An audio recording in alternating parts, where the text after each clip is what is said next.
Thanks for tuning my YouTube channel. आज की video में हम डिस्कस करेंगे एचएसएससी के प्रीवियस ईयर के क्वेश्चन पेपर।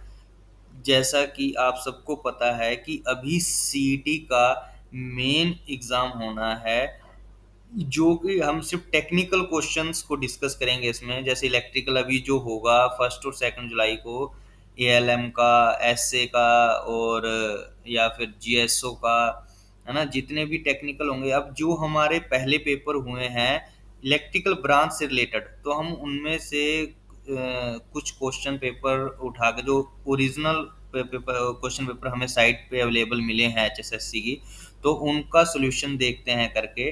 तो इसमें टेक्निकल पोर्शन को करेंगे, क्योंकि अभी जो सीईटी मेन एग्जाम होगा उसमें 70% वेटेज जो आपकी टेक्निकल की रहेगी। मीन्स यदि आपके इलेक्ट्रिकल का पेपर है तो आपके 70 नंबर, तो आपके 70 क्वेश्चन तो उसमें इलेक्ट्रिकल के आएंगे, एंड 20 आपकी उसमें हरियाणा जी के करंट अफेयर्स एंड रीजनिंग, ये सारे टॉपिक्स रहेंगे, और 10 मार्क्स का आपका कंप्यूटर रहेगा। तो ये इसका ब्रेकअप रहेगा। तो 70 मार्क्स एक अच्छा वेटेज लेके आता है टेक्निकल में। तो इसलिए हमें टेक्निकल की प्रिपरेशन के लिए प्रीवियस ईयर क्वेश्चन पेपर को सोल्यूशन देख लेते हैं जितने हम करा पाते हैं, जिससे कि हेल्प मिल जाए थोड़ा बहुत बच्चों को, है ना। अभी जो अभी एग्ज़ाम होना है इसके लिए, तो इसमें हम आईटीआई इंस्ट्रक्टर में जो 12/2019 कैटेगरी थी, उसमें कैटेगरी नंबर 19 मिल राइट मैकेनिक के लिए जो एग्ज़ाम हुआ था, तो उसमें देख लेते हैं हम इलेक्ट्रिकल के जो क्वेश्चन आए थे उसमें क्या क्या आए थे, क्योंकि एचएसएससी रिपीट जरूर करता है क्वेश्चन को। तो इसमें सबसे पहला क्वेश्चन था, how do you define electric current. तो इलेक्ट्रिक करंट को कैसे डिफाइन करोगे आप? Electric current flows from negative charge to positive charge materials. ये सबको पता है कि इलेक्ट्रॉन्स मूव करते हैं। इलेक्ट्रॉन्स आपके क्या होते हैं? Negative charge part, negative charge होते हैं। तो यही आपका how do you define electric current, है ना। तो सेकंड क्वेश्चन है इसमें, what does Ohm's law state. अब ओम्स लॉ क्या कहता है आपका? ओम्स लॉ कहता है current is directly proportional to voltage.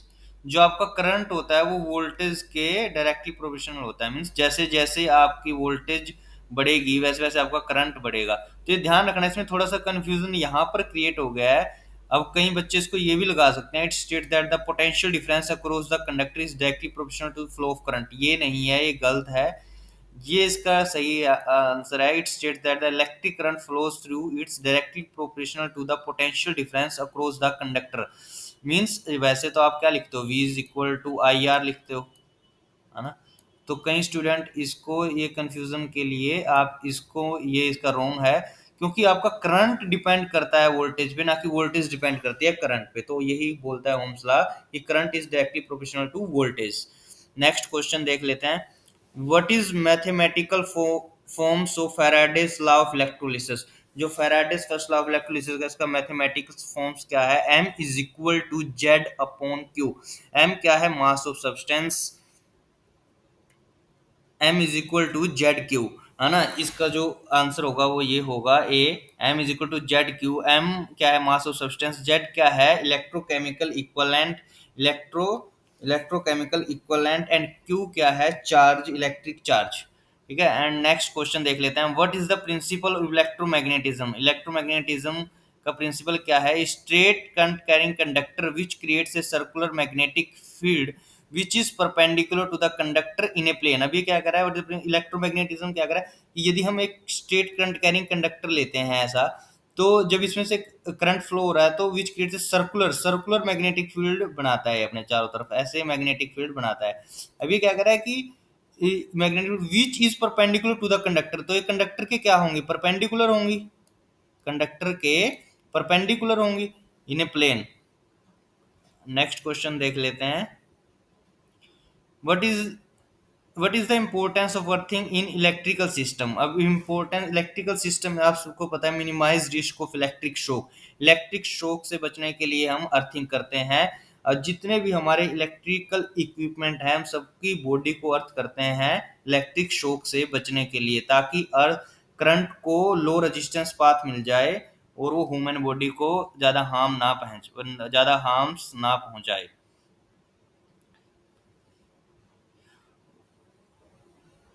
ये आपका कंप्यूटर का क्वेश्चन है तो।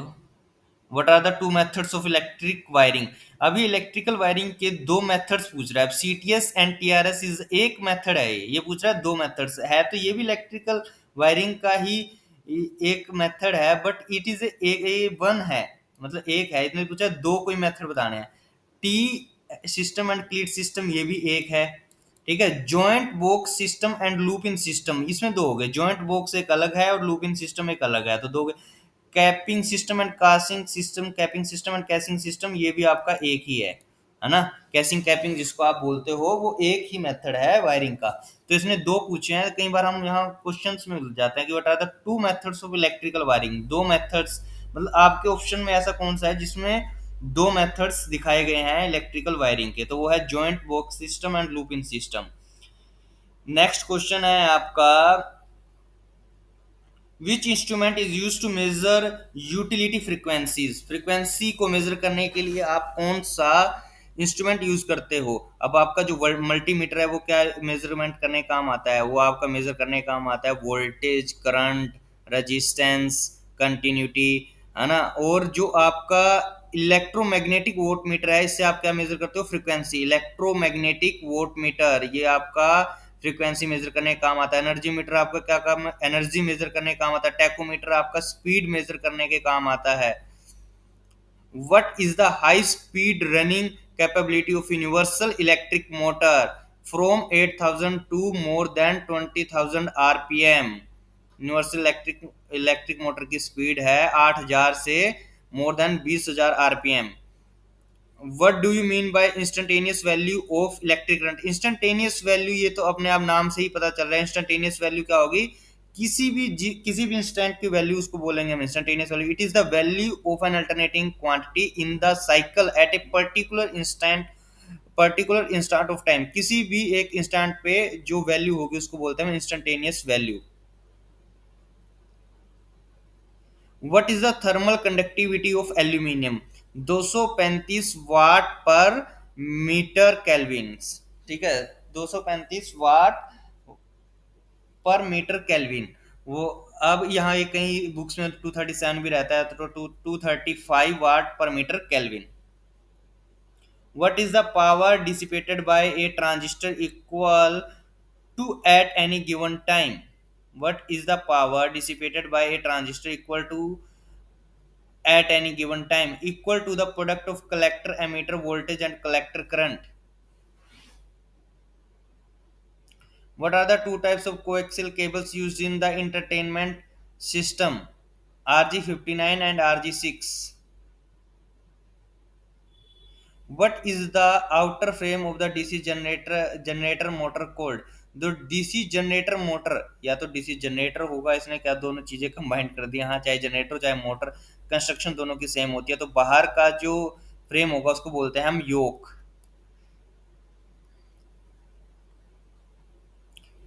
What happens to time when braking torque decreases with an increase in the armature resistance? It increases the time of braking.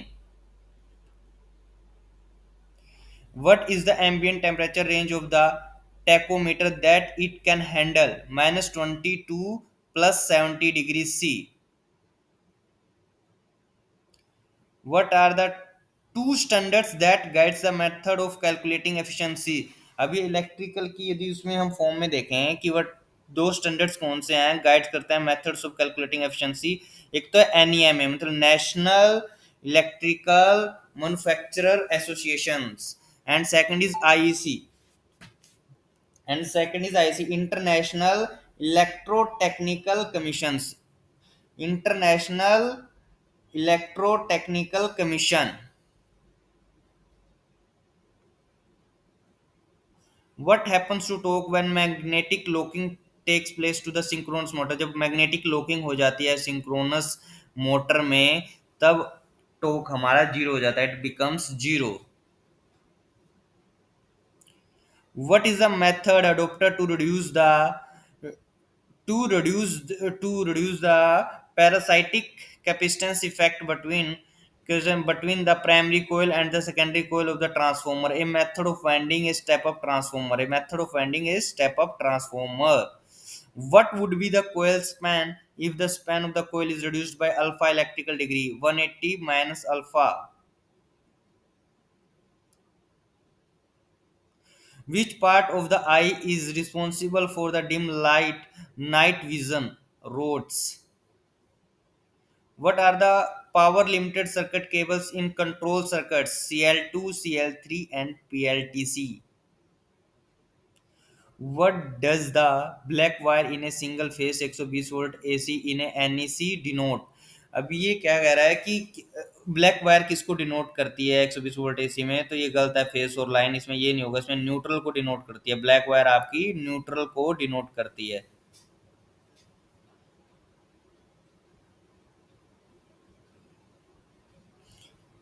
How do you define contactor? It is a large relay which is used to switch the current to an electric motor or any other high power load.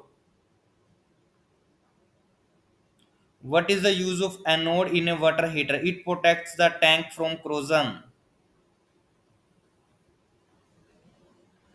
Which one is an example of impulse turbine? Pelton turbine.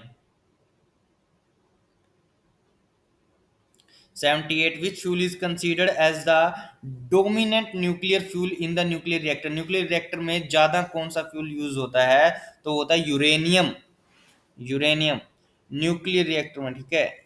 And next 79 is what causes the rises and falls of the water level in the sea during tides? It caused by the gravitational attraction of the moon. What is a breakdown voltage of what is breakdown voltage of an insulator? अब breakdown voltage insulator की किसको बोलेंगे? जिस voltage पे insulator में से current flow होना start हो जाए उसको आप क्या बोलेंगे? उसकी breakdown voltage. Insulator becomes conductive electrically when a large amount of A voltage applied that makes the electrons flow away from the atom.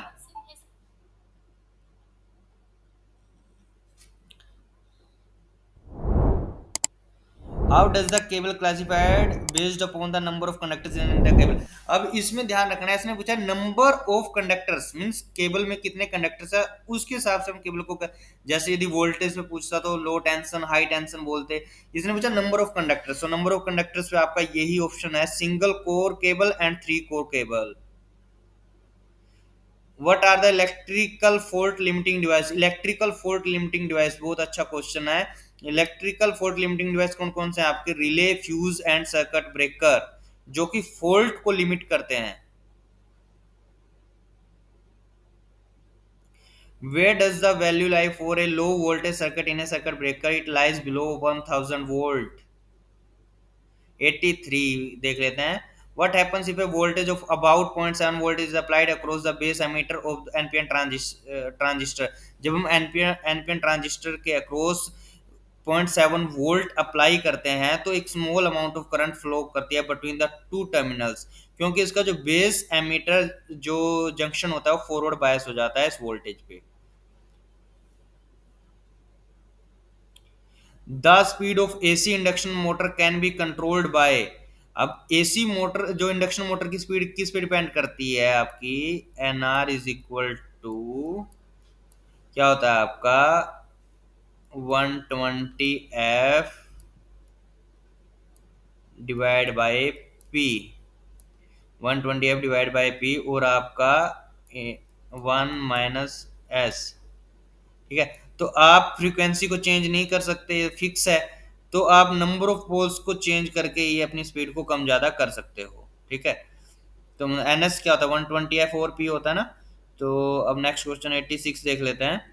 would be the synchronous speed when a stator is wound with a 3-phase winding connected to a 4-pole with the supply of frequency 50 Hz?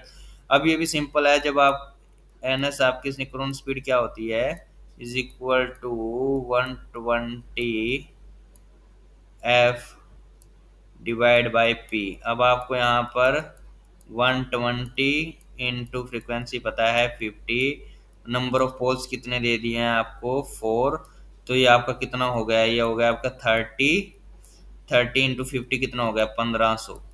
1500 RPM। This is the right question answer. ठीक है। 87, how do you define the nominal operating voltage? Nominal operating voltage आप उसको बोलेंगे जिस पर आपका electrical system और कोई भी electronic and electrical system operates करता है मैक्सिमम एफिशिएंसी पे, उसको बोलेंगे आप नॉमिनल ऑपरेटिंग वोल्टेज। जिस वोल्टेज पे आपका electronic and electrical system maximum efficiency पे ऑपरेट हो। How long does it take for the conventional VFD voltage and frequency dependent to turn off the inverter in order to start creating power? 10 to 12 milliseconds.